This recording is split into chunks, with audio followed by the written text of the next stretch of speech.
Judges chapter 11. Now, Jephthah the Gileadite was a mighty warrior, but he was the son of a prostitute. Gilead was the father of Jephthah, and Gilead's wife also bore him sons. And when his wife's sons grew up, they drove Jephthah out and said to him, "You shall not have an inheritance in our father's house, for you are the son of another woman." Then Jephthah fled from his brothers and lived in the land of Tob. The worthless fellows collected around Jephthah and went out with him. After a time, the Ammonites made war against Israel. And when the Ammonites made war against Israel, the elders of Gilead went to bring Jephthah from the land of Tob. And they said to Jephthah, "Come and be our leader, that we may fight against the Ammonites." But Jephthah said to the elders of Gilead, "Did you not hate me and drive me out of my father's house? Why have you come to me now, when you are in distress?"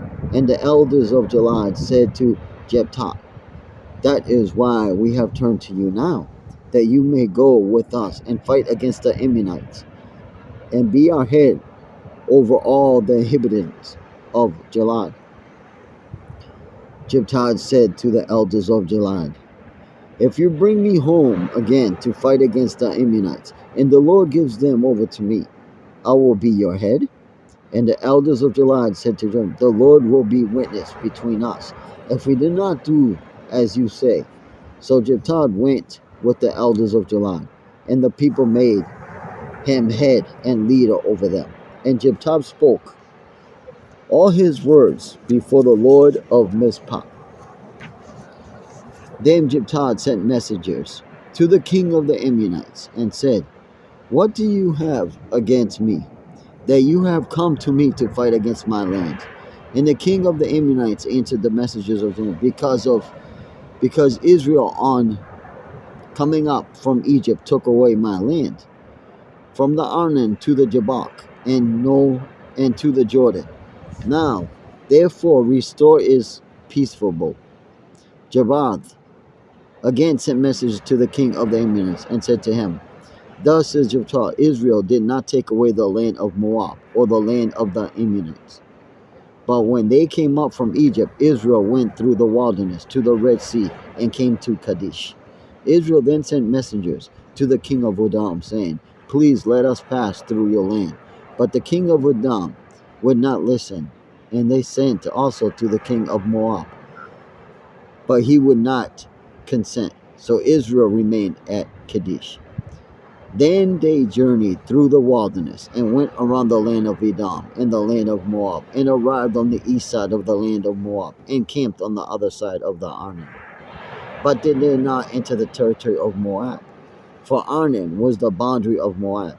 Israel then sent messengers to Sihon, king of the Ammonites, king of Heshbon, and Israel said to him, "Please let us pass through your land to our country."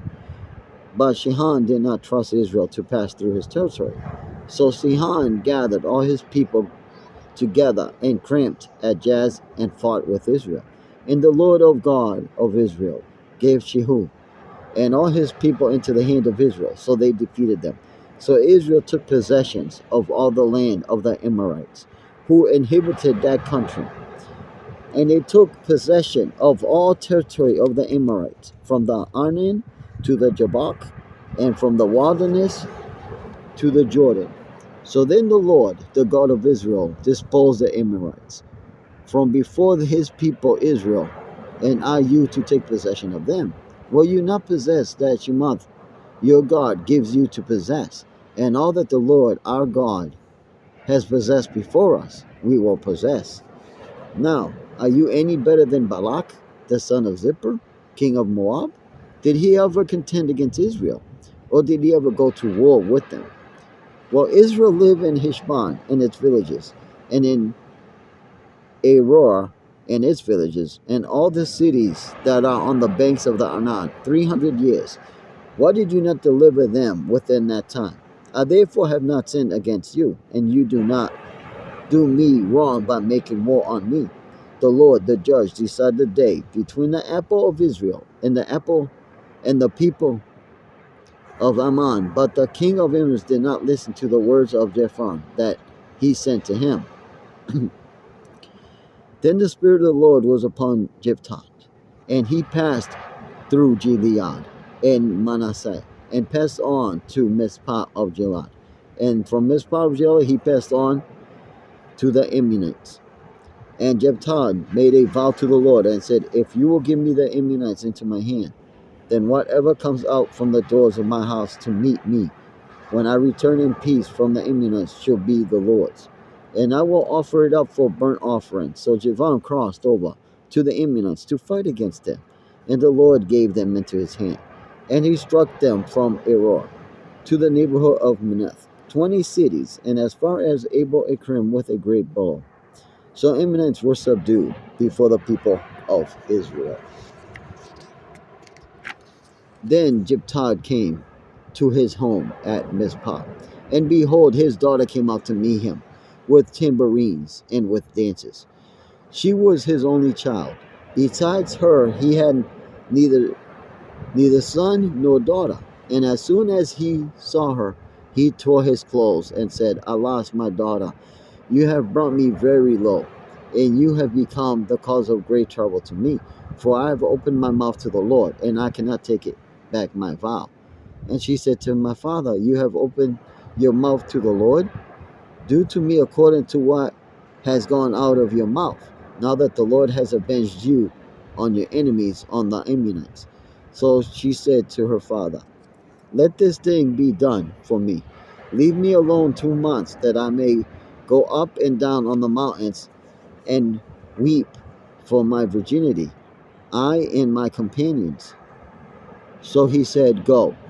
Then he sent her away for 2 months, and she departed, she and her companions, and wept for her virginity on the mountains. And at the end of the 2 months she returned to her father, who did with her according to his vow that he had made. She had never known a man, and it became a custom in Israel that the daughters of Israel went year by year to lament the daughter of Jephthah the Gileadite 4 days in the year. Judges chapter 11.